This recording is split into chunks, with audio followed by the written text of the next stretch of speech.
నూతన సంవత్సరంలోకి అడుగు పెడుతున్నటువంటి సందర్భంగా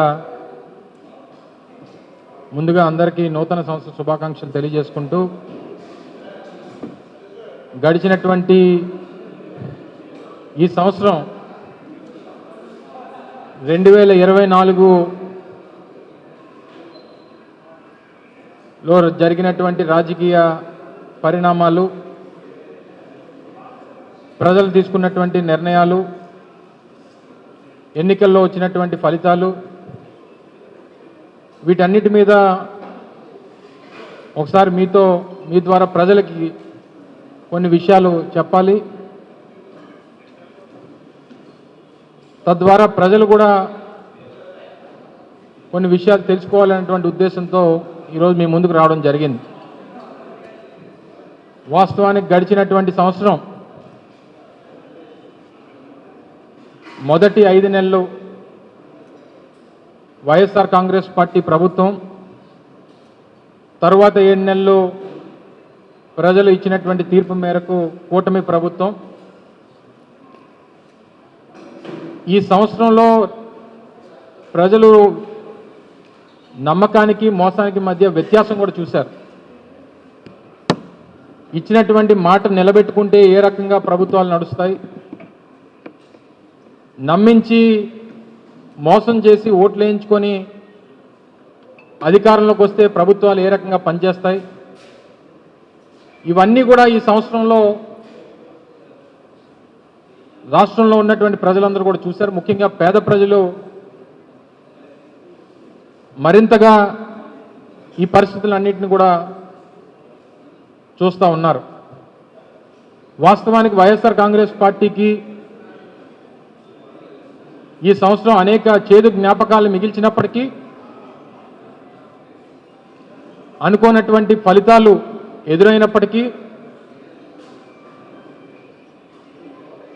గడిచినటువంటి 5 సంవత్సరాలుగా 2019 నుంచి 24 మే వరకు ప్రజలు ఇచ్చినటువంటి తీర్పు మేరకు ప్రజలకు చేసినటువంటి అనేక కార్యక్రమాలు, వ్యవస్థలో తీసుకొచ్చినటువంటి అనేక మార్పులు,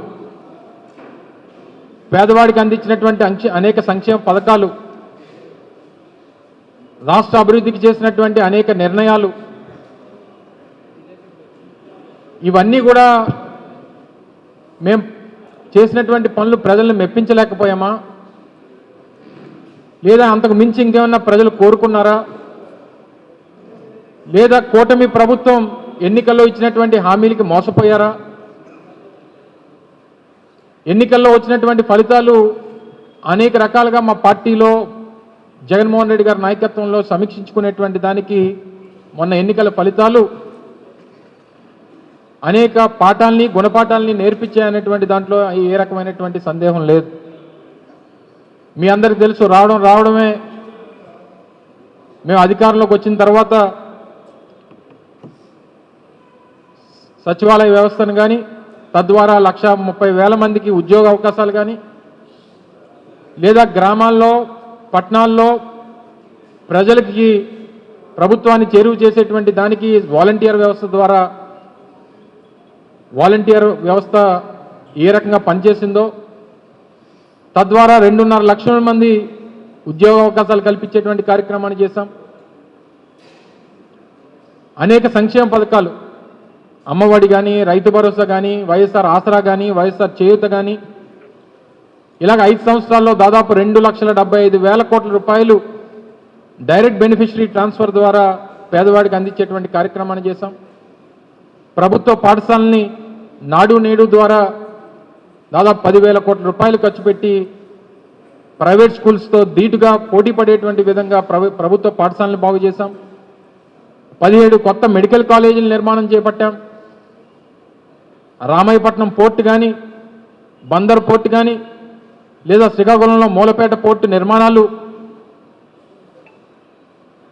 దాదాపుగా పూర్తి చేసేటువంటి కార్యక్రమాన్ని చేశాం. మన ఉత్తరాంధ్ర ప్రాంతానికి సంబంధించి భోగాపురం ఇంటర్నేషనల్ ఎయిర్పోర్ట్ ఈరోజు ఏ స్థాయిలో పనులు జరుగుతూ ఉన్నాయో మీరు చూస్తూ ఉన్నారు. దానికి నాంది పలికాం. దేశవ్యాప్తంగా 11 ఇండస్ట్రియల్ కారిడార్లు ఏర్పాటు చేస్తే 3 ఇండస్ట్రియల్ కారిడార్లు కేవలం ఆంధ్ర రాష్ట్రానికి తీసుకొచ్చినటువంటి ఘనత సాధించాం. ఈజ్ ఆఫ్ డూయింగ్ బిజినెస్లో నెంబర్ 1 స్థానాన్ని మేము అధికారంలో ఉన్నంతకాలం కొనసాగించేటువంటి కార్యక్రమాన్ని చేశాం. ఫిషింగ్ హార్బర్ల నిర్మాణం కానీ, ఫిష్ ల్యాండింగ్ సెంటర్ల నిర్మాణం కానీ, ఇలాగ అనేక రకాలైనటువంటి కార్యక్రమాలు చేసి ఆర్టీసీని ప్రభుత్వంలో విలీనం చేసేటువంటి కార్యక్రమం కానీ, వైద్య రంగంలో దాదాపు 50,000 మందికి ఉద్యోగావకాశాలు కల్పించేటువంటి కార్యక్రమాలు కానీ, నాడు నేడు ద్వారా హాస్పిటల్స్ బాగు చేసేటువంటి కార్యక్రమాలు కానీ, ఇన్ని కార్యక్రమాలు చేసినా సరే ప్రజలు దేనివల్ల తిరస్కరించారు, ఎందుకు తిరస్కరించారు, వీటి మీద సమీక్షించుకునేటువంటి దానికి ఈ సంవత్సరంలో వచ్చినటువంటి ఫలితాలు పార్టీ పరంగా పార్టీలో ఉన్నటువంటి కార్యకర్తలు కానీ లేదా పార్టీ నాయకత్వం కానీ సమీక్షించుకునేటువంటి దానికి మొన్నటి ఫలితాలు అనేక పాఠాలు నేర్పించేటువంటి దాంట్లో ఈ సంవత్సరం సందేహం లేదు. అయితే తీరా అధికారంలోకి వచ్చినటువంటి కూటమి ప్రభుత్వం ఏం చేసింది, 7 నెలల్లో ఏం ఘనత సాధించింది, ప్రజలు ఆ మేరకు ఇచ్చినటువంటి తీర్పుకి ప్రజలు తీసుకున్నటువంటి నిర్ణయం మంచిదే అనేటువంటి విధంగా వారు పనిచేస్తారా లేదా అనేటువంటి దానికి మొదటి ఈ 7 నెలలు ఒక ఉదాహరణ అనేటువంటి విషయానికి సందర్భంగా మీ ద్వారా తెలియజేస్తా ఉన్నాం.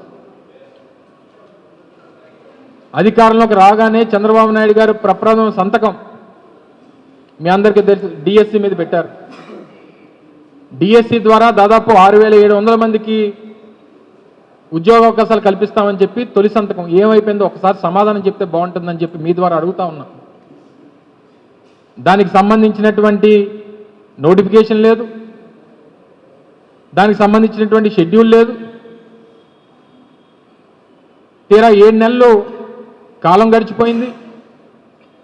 ఏం జరగబోతుందో తెలియనటువంటి పరిస్థితుల్లో పాపం ఆశ పెట్టుకున్నటువంటి ఆ యువత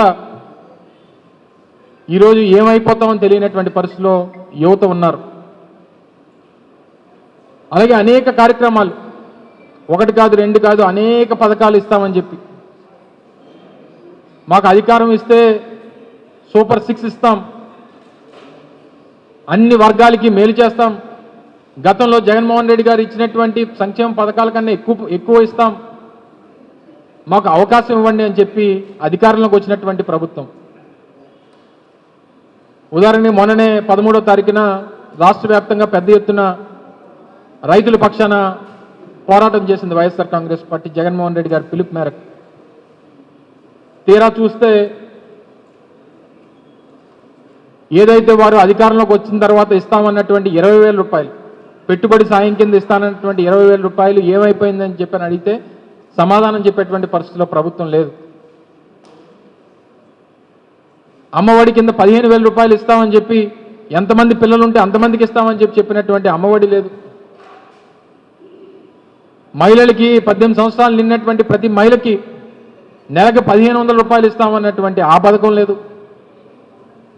రాష్ట్రంలో 20 లక్షల మంది నిరుద్యోగ యువత ఉన్నారు. వారికి ఉపాధి కల్పించేంత వరకు 20 లక్షల మందికి నెలకి 3,000 రూపాయలు చెప్పిన నిరుద్యోగ భృతి ఇస్తానన్నారు, అది లేదు. ఈ చెప్పినటువంటి పథకాలు కాకుండా ఏదైతే పిల్లలకి ఇవ్వాల్సినటువంటి ఫీజు రీయింబర్స్మెంట్ 3,900 కోట్ల రూపాయలు అది బకాయిలు ఉండిపోయినాయి. ఆరోగ్యశ్రీ కింద కట్టాల్సినటువంటి నెట్వర్క్ హాస్పిటల్స్ కట్టాల్సినటువంటి 3,000 కోట్ల రూపాయలు అవి బకాయిలు ఉండిపోయి, కొన్ని హాస్పిటల్స్ అయితే ఆరోగ్యశ్రీ పేషెంట్లనే తీసుకున్నటువంటి పరిస్థితులు ఈరోజు రాష్ట్ర వ్యాప్తంగా కనబడతా ఉన్నాయి. సంవత్సరానికి 3 గ్యాస్ సిలిండర్లు అన్నారు, ఈ సంవత్సరం అడిగితే 1 అన్నారు. ఉచితంగా మహిళలకి బస్సు ఫ్రీ అన్నారు, మొన్న అడిగితే సంక్రాంతి అన్నారు, ఈరోజు పేపర్లో చూస్తే ఉగాది అంటా ఉన్నారు. ఏ సంవత్సరం ఉగాదో ఏ సంవత్సరం సంక్రాంతో చెప్తే బాగుండేది ప్రభుత్వం. ఇన్ని కార్యక్రమాలు ఇంత నమ్మబలికి మీరు సాధించినటువంటిది కేవలం అధికారం మాత్రమే, ప్రజల నమ్మకం కాదు అనేటువంటి విషయాన్ని ఈ సందర్భంగా మీ ద్వారా తెలియజేస్తా ఉన్నాం. మేము మొదట్లో చెప్పాం 6 నెలల సమయం ఇస్తాం, ప్రతిపక్షంగా మా పాత్ర పోషిస్తాం, ప్రజల పక్షాన పోరాటం చేస్తాం. మీరు ఏదైతే హామీలు ఇచ్చారో హామీలు నిలబెట్టుకునేటువంటి దిశగా మీ మీద ఒత్తిడి తీసుకొని వస్తాం అని చెప్పి ఏదైతే ఎన్నికల ముందు ఎన్నికలు ఫలితాలు వచ్చిన తర్వాత చెప్పామో దాని ప్రకారం ఈరోజు పోరాటాలు మెల్లమెల్లగా ప్రభుత్వం మీద ఒత్తిడి తీసుకొచ్చేటువంటి కార్యక్రమాలు చేస్తూ ఉన్నాం.